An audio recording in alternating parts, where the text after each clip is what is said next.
Pues profundizamos en estos asuntos de actualidad de mano de don Lorenzo Abadía. Él es analista político. Muy buenas tardes. Buenas tardes, Marian.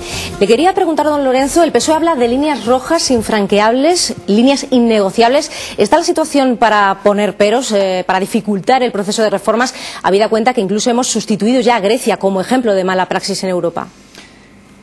Bien, marcar líneas rojas fuera del ámbito de lo posible es un acto demagógico, es un brindis al sol, es, como diría yo, es una entelequia y además es peligrosísimo.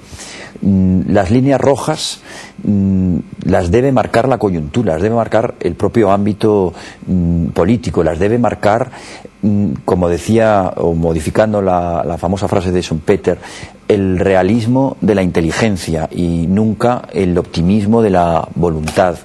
El mejor ejemplo lo tenemos en la propia Constitución española, que en sus preceptos marca que todo ciudadano español tiene derecho a una vivienda digna y a un trabajo remunerado. ¿De qué sirve, por lo tanto, ese optimismo de la voluntad si no se puede luego plasmar en hechos concretos?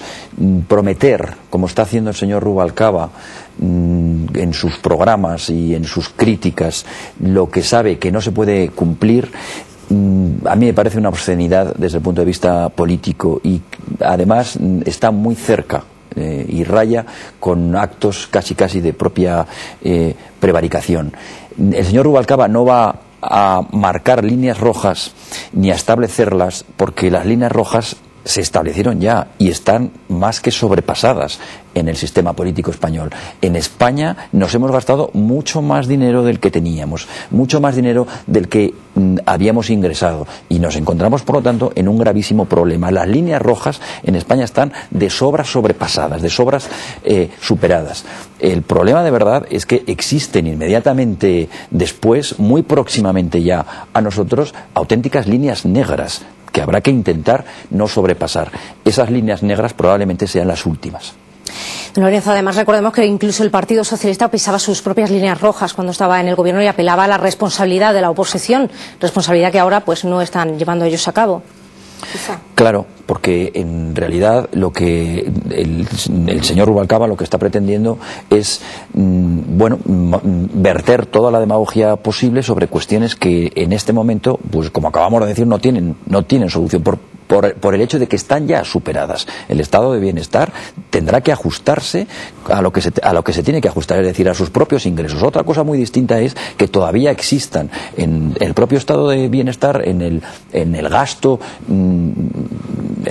español, en el gasto político, una serie de partidas que no tendrían por qué afectar a ese estado de bienestar, a los derechos fundamentales, a las necesidades más primarias de todos los ciudadanos, y que sin embargo siguen estando allí y se siguen costeando. Esa sería la verdadera solución para este país, es decir, una reforma en todo ámbito y con un gran calado de la administración pública. A eso iba precisamente, porque reforma educativa, reforma sanitaria, control del déficit, muchísimos retos los que tiene ante sí el Ejecutivo ahora y poco margen de maniobra. ¿Por dónde cree usted que debería de comenzar esa labor titánica que tenemos por delante?